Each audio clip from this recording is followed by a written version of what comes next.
Are you starting your content creation on YouTube or any other platform? Are you passionate about making content, want to get started, but don't know where to start? Have you chosen a niche? Have you thought about graphics? Have you thought about a logo, branding, everything else that goes along with it, guys? Have you started that journey and are not sure where to start? Well, welcome into the studio, guys. My name is Ken. I am your creator coach, and in this video, I want to talk to you about my top 5 tips for starting a brand new YouTube channel.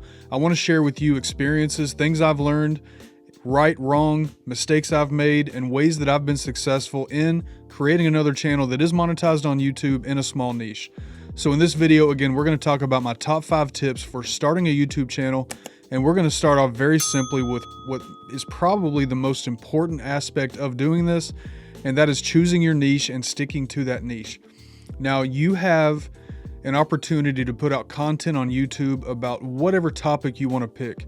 You want to make sure, number one, that you pick a topic and a niche that you're passionate about for so many reasons. The reason you want to make sure you're passionate about it is because that passion is going to shine through in the content that you put out.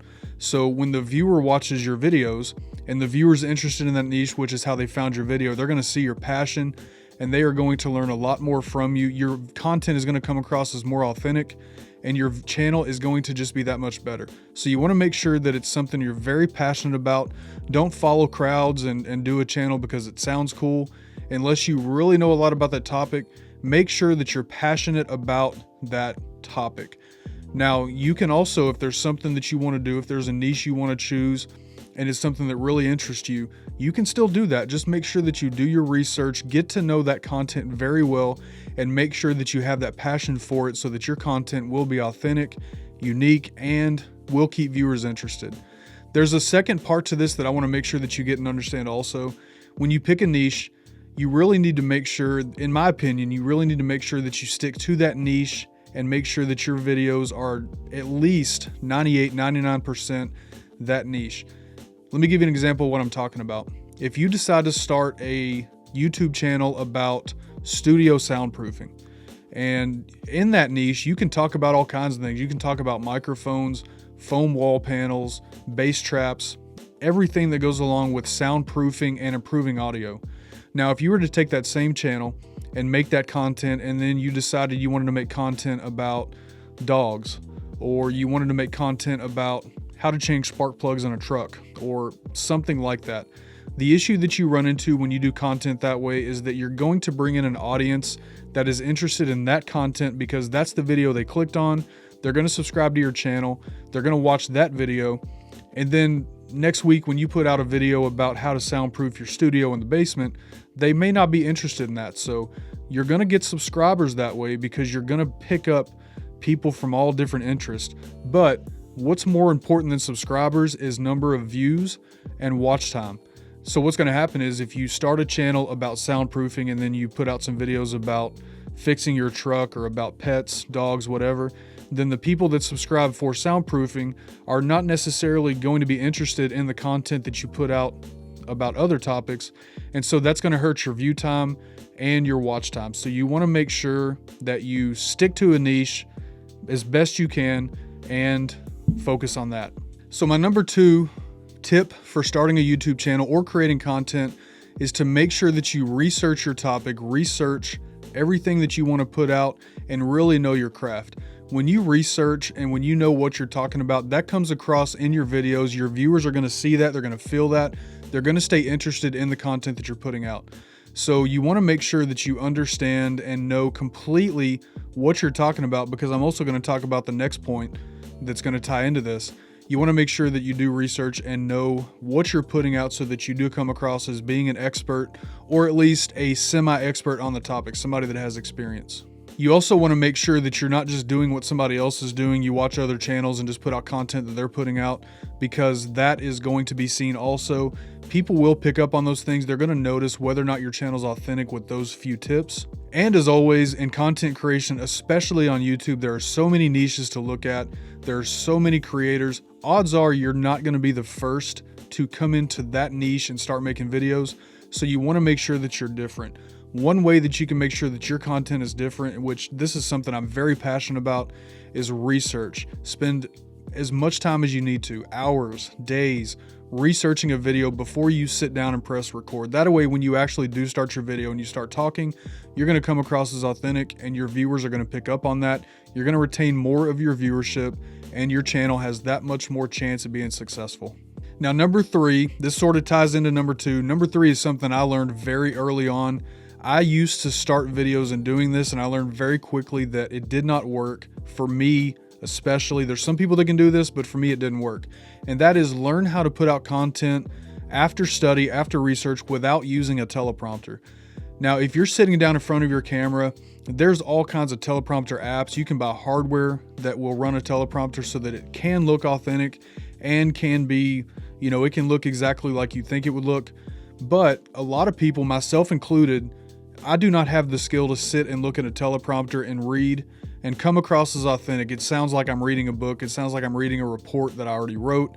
It just sounds like I am reading a script, which is essentially what you're doing. So my recommendation, and everybody might not agree with this, there's people that are very good at reading a teleprompter, but my recommendation is to research, study, store it up here, and then sit down in front of the camera and talk about that topic. So this is going to go back to the last point about making sure that you're researching. You're going to come across as authentic, and if you can do it without a teleprompter, if you're like me, you're going to come across as a lot more authentic, and people are going to believe what you're putting out because it doesn't just sound like you're reading a script or reading a book to them. Also with that, one important thing about putting videos out, you want to make sure that you are looking into the camera. You want to make sure that you are connecting with your audience in that way. You're looking at them, you're talking with them, to them, teaching them, and you're looking straight at them. A lot of times with a teleprompter, and especially me, this is where I kind of fell into this trap. With a teleprompter, if you're recording with your phone, there's apps that'll do it. You can have, like I said, hardware behind you. But what ends up happening and what I noticed about me is that I would sit and really focus on what I was reading, and you could see, just like my eyes are doing right now, you could see that that person was reading. It takes your focus off of the camera, which is exactly where you want that focus to be. And like I said, for me, it just didn't work. It may work for you. If you can make that work, by all means, rock that teleprompter if that's what helps you. For me, it never worked. And I just think, in my personal opinion, that being able to sit and talk information unprompted without a teleprompter usually comes across as more authentic. So my last 2 tips here, we're going to start with these 2 tie in together completely. And this is something that I had to learn this myself, right? So number 4, just hit record. You can spend days and months and years trying to gather equipment, trying to bring the courage to sit down and record, trying to make sure that everything is perfect, trying to make sure everything's in place, that you have a studio, that you have things that make it look like you've been doing this for a long time. If you're starting out creating content brand new, that is probably not going to be the case unless you just have a bunch of money, which I do not. And so just hit record. When I first started my other channel, I started with an iPhone and a $40 shotgun mic from Amazon. Now, those worked. Those videos worked for me. I started off in my kitchen. There was a wall behind me. I moved down to the basement. I hung a sheet on the wall like nobody was going to notice that was a sheet covering up drywall. We just had our basement refinished. Whole long story. And then finally, over time, I moved into this room that we had built for a studio. I was able to build up what you see behind me. Another, I got stuff over here that's for other content that I do. And so over time, I was able to build this up. But if you're ready to put out content, don't let a studio or cameras or microphones or lighting be what holds you back. What is most important in the content that you're going to put out is the actual content. One of my good friends, Dan C. Bearded, he says this, and I believe this wholeheartedly. Content is king. The content that you put out, as long as you know what you're talking about, as long as you come across as authentic, and as long as your audio sounds very, very decent, then you are going to be okay. A lot of iPhones and the newest technology, the microphones sound good in those. There are cheap alternatives for microphones, and over time you can build up to get a good mic and improve. But don't hold back for technology. Don't hold back because you don't think you have the right stuff to do it. Hit record, get yourself used to getting on camera, talking about your content. That way you build up that confidence, that courage, and over time you get better, and then tech will come along with that. And my last tip, number 5, if you're ready to start a YouTube channel and you get going, you follow the first 4 tips, you've got a couple of videos out there. Now, just be patient. Don't focus on the numbers. It's natural to look at numbers. I look at numbers, but don't dwell on numbers. Don't let numbers get you down, especially in the beginning of starting a channel. Now, the other channel that I have, I was able to monetize that channel and become successful at that in under a year. I monetized that channel in 10.5 months.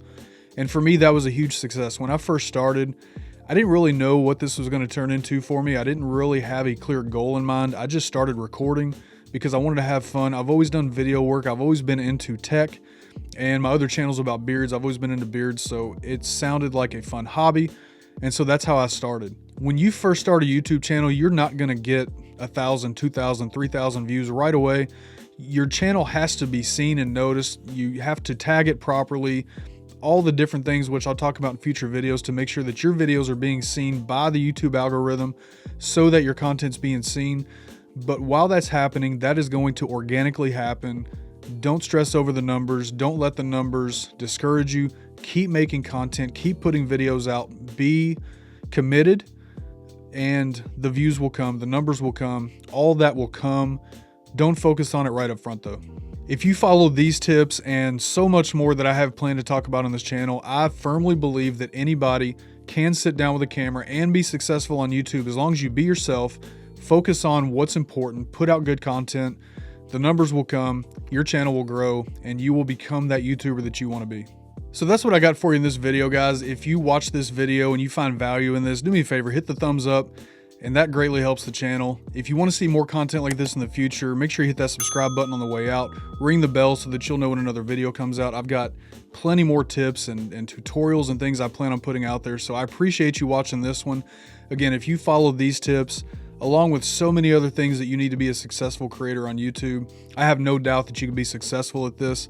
I'm pulling for you. Do me a favor, leave a comment down below. If you are seeing this video, if you're new to creating content, trying to figure out what you want to do, throw your channel down below. Let me see what you guys are thinking about doing. Let me come check out your channel. I'd love to try to support you if I can. I love supporting others, and I think this is a great way to do that. So let me know what you are planning on doing on YouTube, and I'm looking forward to seeing your content. Until next time, guys, have a great week. Go out and kill it, make some content, and start your YouTube journey. We'll see you next time.